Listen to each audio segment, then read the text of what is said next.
Welcome to all sins and commandments alike. This is Griever, your guys' host as always, bringing you guys episode 5. That's right, episode 5 of Dragon's Judgment. 7 Deadly Sins, also known as the Natsuno Taizai's final season. And I apologize. I really have to apologize for this episode being as late as it is, this review being as late as it is, because I asked them to put the budget somewhere. I'm not disappointed. There are other moments that I hope they put, this same level of budget. This episode this is all I wanted. It's not fantastic animation. It's not Attack on Titan. It's not One Punch Man, whatever. But that's not what I want. That's not what I needed. I understand A1 Pictures isn't doing this anymore. I get that. I just wanted moderately good. And this there were still some keyframes. There were still some, alright, that's not the nicest thing. But those were so few and far in between. And we had some actually good, some great stills. Some of the best stills thus far. The characters actually look like the characters once again. And some good animation. The mild transformation into Estarossa. The attack of Dediei, not so much the animation of the combo star, but the way they drew the lines and the way everything went down, and just the little subtleties, you know what I mean? The little subtleties of, you do a faraway shot, not the best drawn character model, but when it zooms in, you get a full animation. Just the head turn of Dediei with the hair movement, just that little subtlety is all we needed to make a great episode. And yes, this episode review is, for the most part, going to be praising. Thank God, thank Buddha, thank whatever higher power you pray to, that we finally got an episode worth watching. I watched it twice because I couldn't believe my eyes. I couldn't believe it. I thought to myself, okay, am I really missing the big picture here? Was this really that much better? So you know what I went and did? I went and rewatched episode 3, episode 4, and then this one. This looks like a different animation crew. Once again, it's not perfect. It's not perfect. But it's acceptable. I don't really have room to complain, because for every, alright, that wasn't the nicest looking character model. The eyes are a little, whatever. It's not beautifully, every shot, every frame is gorgeous. Then you had some really nice ones. So it counterbalanced perfectly, and for the most part was watchable. It wasn't cringy to watch and going, oh man, that doesn't look that great. That Gotha looked great throughout the most part. The ones who had some of the worst parts were actually Miles, surprisingly.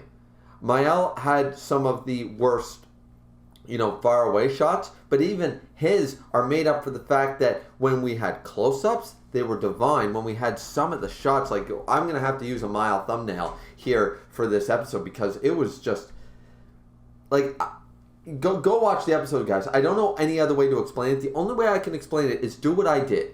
Go back, and if you guys think that I'm hyping this up too much, seriously, go back, watch a couple episodes of season 1, right? Just see some really good quality animation frame by frame. Then go and watch episode 3, and don't just stick to 1. So, pick one. Pick episode 1, 2, 3, or 4, and then watch this one directly afterwards. Tell me you don't notice a spike in quality, especially the stills. It wasn't just the animation, but the close-up stills looked like A1 picture.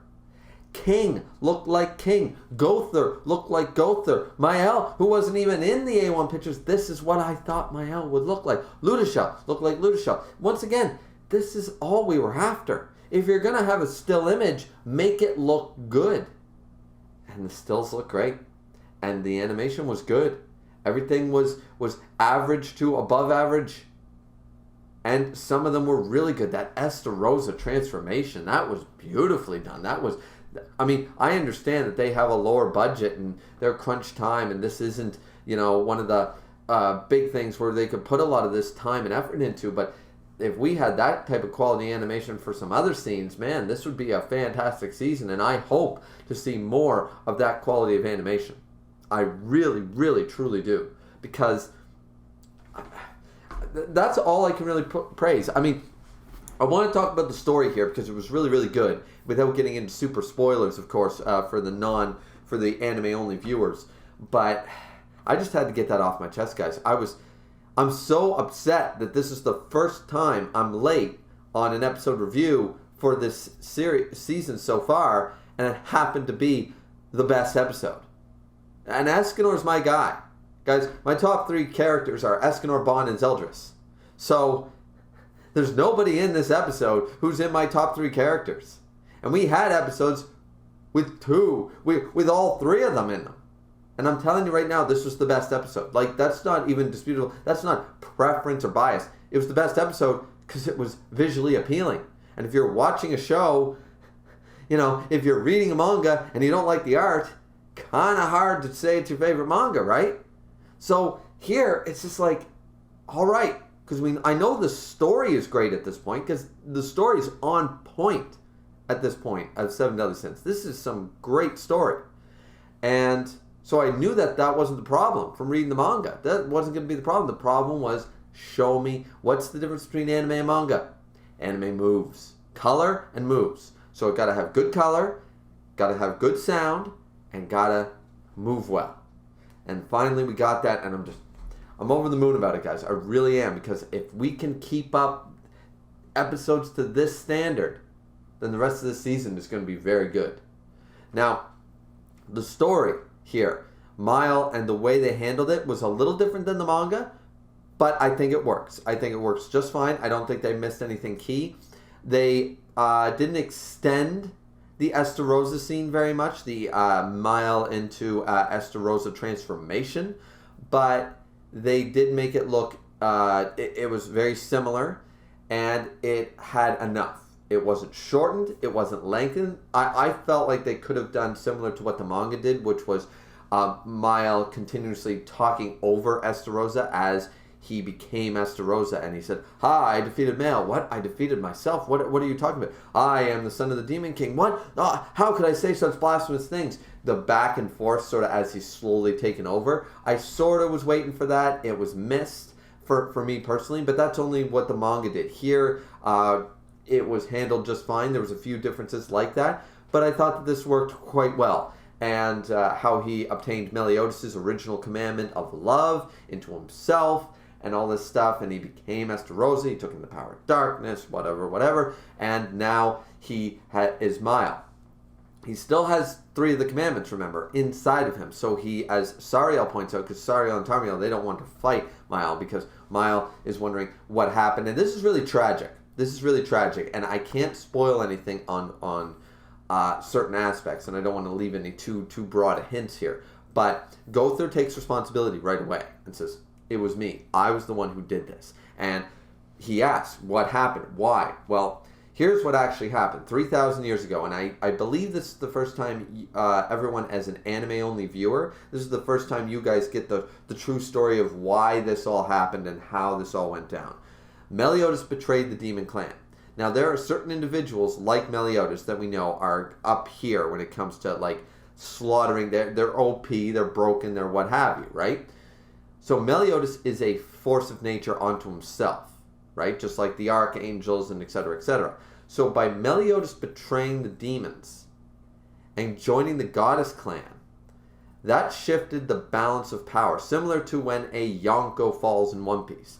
It shifted the balance of power so bad that the goddesses now created stigma, blah, blah, blah, and they were going to wipe out the demons, right? And the Holy War began, because they thought they had the upper hand here. Now, Magician Gother realized this and wanted to restore the balance. So they needed somebody. The goddesses, as a result, needed to lose someone of equal footing. Somebody else as much of a powerhouse as Meliodas on the goddess clan not only needed to be lost to the goddesses, but the demons needed to also gain.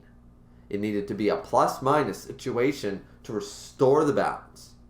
So they determined that Mael, the strongest of the 4 archangels, was in the same tier or category as Meliodas, and they took Mael away from the goddesses, but also then regained the power of Estarossa in that form.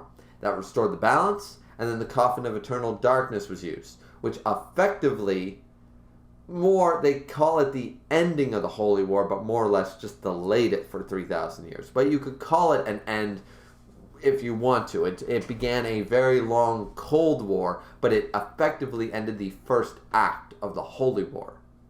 And it did what it set out to do. Mael was considered in that tier, and this all makes sense. Now, there are, of course, other strong combatants on the goddess side. It wasn't just Mael and Meliodas. There were the 2 on each side. So, was there other options? Of course there was. But I think that should be explained if this is the final season. That'll be explained later on. But suffice it to say, this is not missing any information. This is exactly how it happened. There is no secret second plot to this. No, this is why it happened. Mael is in that tier with Meliodas, and they needed to subtract and plus to enter a balance once again. So the Coffin of Eternal Darkness, because the goddesses had this, remember. The goddesses had the Coffin of Eternal Darkness, which sealed away the 10 Commandments in the Demon Clan. But why would they use it if they had the upper hand in the war? The only reason they would use it is if they thought that there was the potential to drag this out, to lose the war, to lose millions. So they had to make the choice. They wouldn't make that choice if they had the upper hand. And this is what Wheelchair Gother or Magician Gother wanted to strive for them to use this coffin. So Mael accepts this, starts to destroy Gother. Of course, King wants to stop him. And Mael, of course, being controlled by the power of darkness, and the humiliation and everything that's going on, the anguish, the stress, the crazy amount of emotions must be going on in Mael's head, coupled with the fact that he also has the poison or corruption that is darkness and the commandments that are poisoning him right now. As Sariel points out to Tarmiel and says, look, the only reason that he's not broken apart right now is because he is an archangel. He's one of the most powerful beings. But he's still a goddess. He's not meant to take on the power of demons, the power of commandments. They're poison to you and me.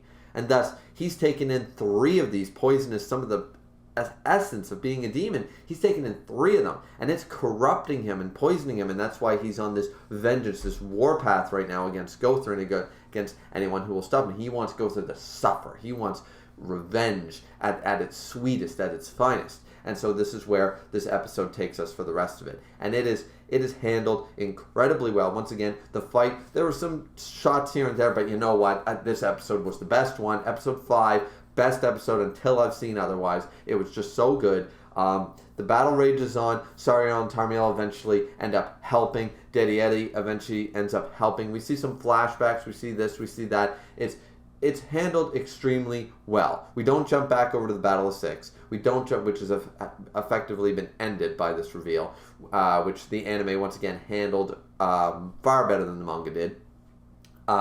We don't jump back to Purgatory or anything like that. And it's Sariel, Tarmiel, Dedi Edi, Elizabeth has finally woken up, and King and Gother all up against Mael. And of course he's very powerful. He's a powerhouse right now. Sariel and Tarmiel are convinced to help because they want to save Mael. Elizabeth pleads with Dedi Edi to save Mael, and as Dedi Edi says, Elizabeth, we should have died 3,000 years ago, but because of you and Meliodas, we gained even one more day, sort of idea. So it's like, yes, Mael might have taken, Mon Speak from me, but he only did that because of X, Y, and Z, and also, you saved us. I need to return the favor. You didn't need to save us. You could have killed us. We should have died that day, but we did not, referring to when they turned into Endora, and she convinced Sariel and Tarmiel to help her then against Ludachel's witches, and so now Dedi Edi's going to return the favor here. And her plan should have worked, but Tarmiel couldn't allow his brother to suffer anymore, and brother in arms sort of idea, and he led up.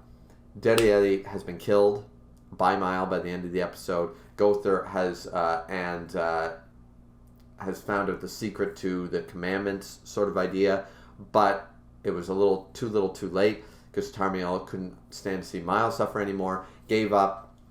Mael had the opening and killed Dedi Edi and stole her commandment, and now he has taken in a fourth commandment. So now it's going to be King, who was getting his ass whooped by Mael. Sariel, Tarmiel apparently is no longer going to fight. Dediede is down. Gother has figured out the spell, but what good does it do him right now? And we have Elizabeth now rewoken, and now she's going to enter the fray. But I still think they're pretty short-handed, considering now he's taken 4 commandments in. This is the most powerful archangel. Even without his grace, he's the most powerful archangel, roughly. And now he's got 4 commandments. The dude is just gonna, and he's on this warpath. He's on this revenge. The one last thing I want to talk about is the Dediede death scene, the moment. Not the moment when she actually dies, but the memory, the death scene, I want to call it, in the underworld. That was handled. The animation was at some of its best. The stills, there wasn't a single bad shot. I just have nothing but praise. They knew what to do. Whoever directed this episode, whoever said, okay, here's where you put the budget, here's where you spend the time on the scenes. Esterosa transformation. Gother explanation. Dediede death scene. They knew where to put it, where the moments mattered. The music, the moment. A lot of people really like Dediede. I'm not a huge fan of Dediede.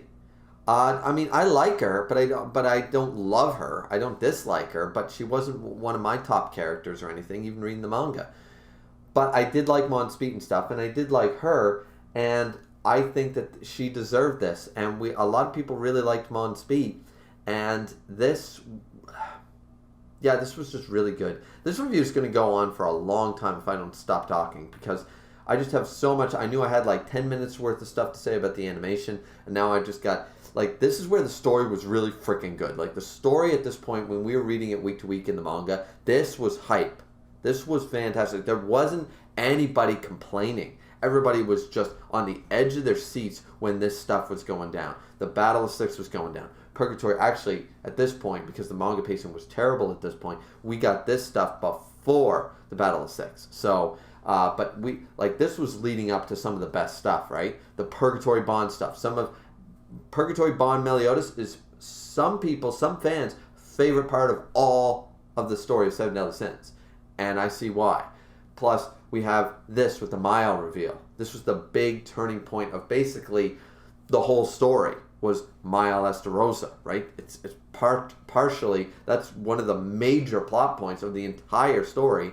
And we're just getting the reveal as to why they did it, how they did it, what was the purpose, and now what's the reaction now that it's been revealed to everyone. This is some great stuff, guys. So, I'm sorry if I didn't, I'm sorry if I talked too long. I'm sorry if I didn't talk enough.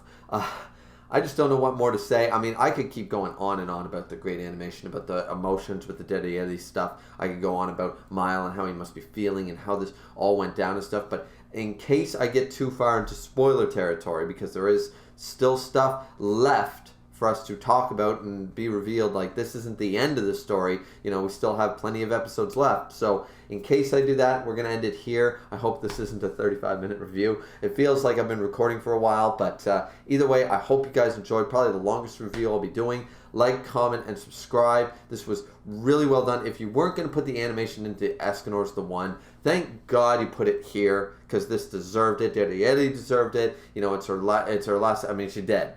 She's dead. This isn't the world of Dragon Balls. There's no Dragon Balls in Seven Deadly Sins. Dediede is finally dead. She deserved that well-animated death scene. Mael's transformation into Esterosa is one of the key points. It was just, there's just so much. I keep harping on it. But, all right, so like, comment, and subscribe, guys. I really enjoyed this. And don't forget, we are trying to get to 500 subscribers in the month of March, by the end of the month of March. Not 300, not 400, but 500 subscribers. We are getting close. We are more than, I think I'm at 460 something. So, we only need 30 odd more people. 30 odd more people, and then I will make the video that says what you guys can ask of me for our 500 milestone video, blah, blah, blah. You'll be able to comment on it, etc. It'll be really fun. So thanks, guys, so much for watching. I'm looking super forward to episode 6. I will try my best. I will try my damnedest to make sure that that episode review comes out the day of the episode. This one is, of course, probably going to be a day, maybe even 2 days late. But unfortunately, YouTube doesn't pay me, and I have other work obligations to do. That's just the way